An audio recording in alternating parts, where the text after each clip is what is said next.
Welcome everybody to this week's edition of the One Up Loop. I got no clever catchphrases this time, so let's just get to it. Alright, so this is actually really important. It's important to my job that I take hack threats seriously, so I definitely want to share that kind of thing with you. Kickstarter has apparently been hacked. Thankfully, no credit card information has been taken, but if you've ever backed anything on Kickstarter, if you're a user there, go in, make sure you change your password, and change any password that happens to be the same password as the one that you use for Kickstarter. Not that that's a good idea. It's just all these damn hackers. Like, I don't get it. Why do you feel the need to do that? Obviously, some people want to try and get credit card information, but it seems like more and more there are a lot of hacks that are just, oh, hey, we did it, haha.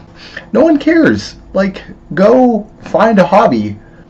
Could always build toothpick buildings? Something that isn't hacking. But at any rate, video games. So for those of you who really enjoy old school games, some great news this week. Descent is finally available on Steam. It's not very much because it's a very old game. It's probably, I think it was like 2 something. If you're into games from the Doom era, I highly recommend Descent. It's basically a corridor shooter, but it's in full 3D, and you are a spaceship, so you're not really tied to, you know, the ground, the ceiling, the walls, whatever. And the corridors themselves are fairly branching. It's still the same kind of concept as Doom. You know, shooting bad guys, you're looking for the blue key over here, there's a blue door over there. But even so, some of the maps tend to get pretty twisty, and it's hard to suss out all the different secrets and the hidden nooks and crannies.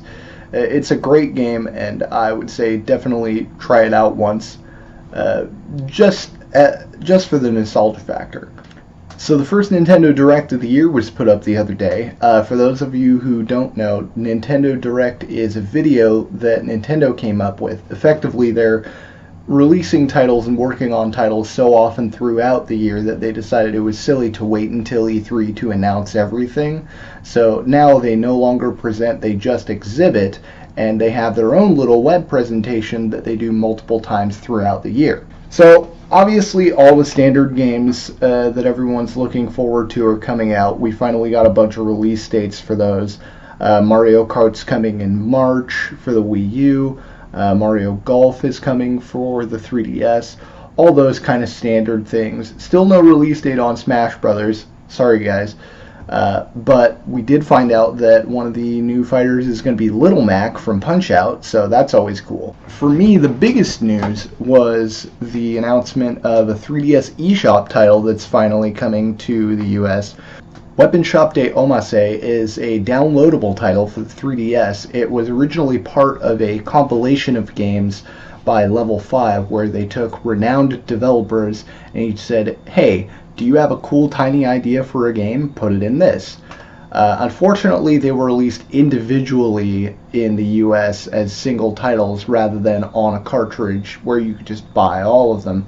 But I imagine that had something to do more with translation and rights than it had to do with DLC, so put down your pitchforks.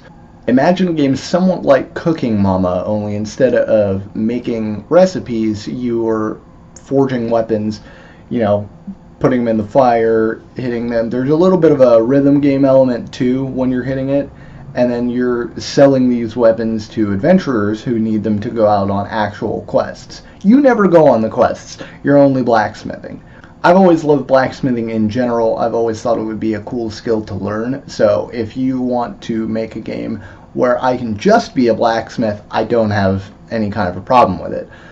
Check it out when it comes out. It should be coming out relatively soon. They didn't really say any kind of a release date, but keep an eye on the 3DS eShop for that one.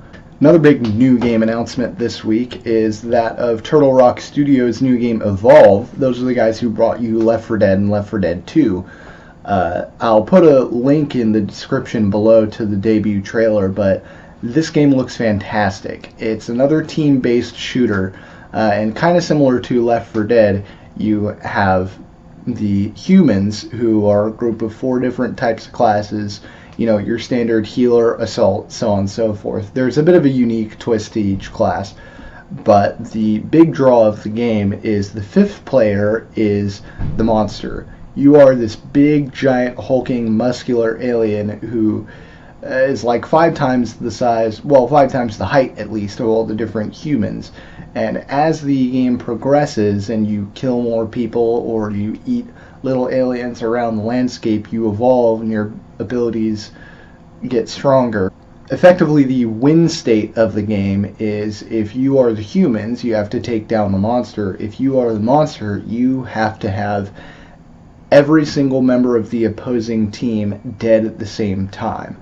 So if you are, say, playing on a team of 4, all your 3 guys are dead, and you manage to last long enough for the first guy who died's respawn timer to reset, then who cares if you die, because now the first guy's alive again. So there's going to be a lot of back and forth. Apparently there's a lot of verticality to the maps as well, so that's always fun when you're not just stuck on a flat X and Y plane. Always love throwing in the Z-axis. But it looks pretty cool. I'm definitely going to be keeping an eye on it. No word yet on whether or not they're going to be doing any kind of early access campaign, but for right now we're just waiting for any kind of more details. But it looks super cool. I'm into it. You should be into it. Also, real quick before we get to our final topic, just announced this morning, if you were a fan of either of the 2 Transformer games that were released by Dark Moon Studios the other year, they're coming up with another one. It's Transformers Search for the Dark Spark. Search for the Dark Spark? Rise of the Dark Spark? Does it really matter? It's another good Transformers game. So also keep an eye out for that.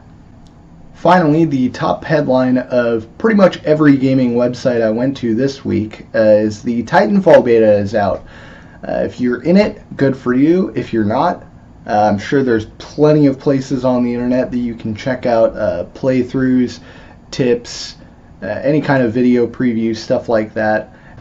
The big draw of this particular game, as opposed to your standard shooter, they've got, the regular perks, level ups, classes, loadouts, things like that. But obviously the main attraction is the Titans. Once you accrue a certain amount of points, kind of similar to the way that weapon drops work in the Call of Duty series, you can bring down a Titan, which is this giant robot, and you can fight other giant robots with your giant robot. You can destroy all the infantry units with your little spiral rockets. In a fun twist, the Titans themselves are not exactly uber weapons. All the infantry units have their own anti-Titan weapons, and once again, verticality. There's a large parkour element to the game, a lot of wall running, a lot of double jumping. Titans obviously can't get inside of buildings, so definitely bringing down a Titan is not a death warrant in this game. People can still get up and around them, take them down without getting into too much trouble. So it's a cool concept for a game. I love the future. I love shooters. Obviously everyone is into the whole level-based progression thing, so I'm sure it'll be a giant hit. The one thing that kind of struck me as amusing about the beta is specifically the release date yesterday, which, as we all know, is Valentine's Day. Now, I'm not going to try and discriminate here. Obviously, there are a lot of girls out there who play video games as well. They're very good at it. So it's not just, hey guys, pay attention to your lady. Ladies, pay attention to your boyfriends. Why would you release the most anticipated shooter on the day when ostensibly we should all be paying attention to our significant others? It's a moot point though, because at about 9 p.m. yesterday, the servers were down for hours because too many people were trying to log on to play. So I guess either there are a lot of Valentines who are cool with it, or there are a lot of people out there who don't have boyfriends or girlfriends, which is fine, whatever, however you want to deal with it, however you got to get through life. I'm just saying there are a lot of people playing Titanfall on Valentine's Day. So that's pretty much all the news there is for this week. Yet another short one. Once again, leave all of your questions and comments below. Thank you for stopping by to watch, and I hope all you guys have a great weekend. See you later.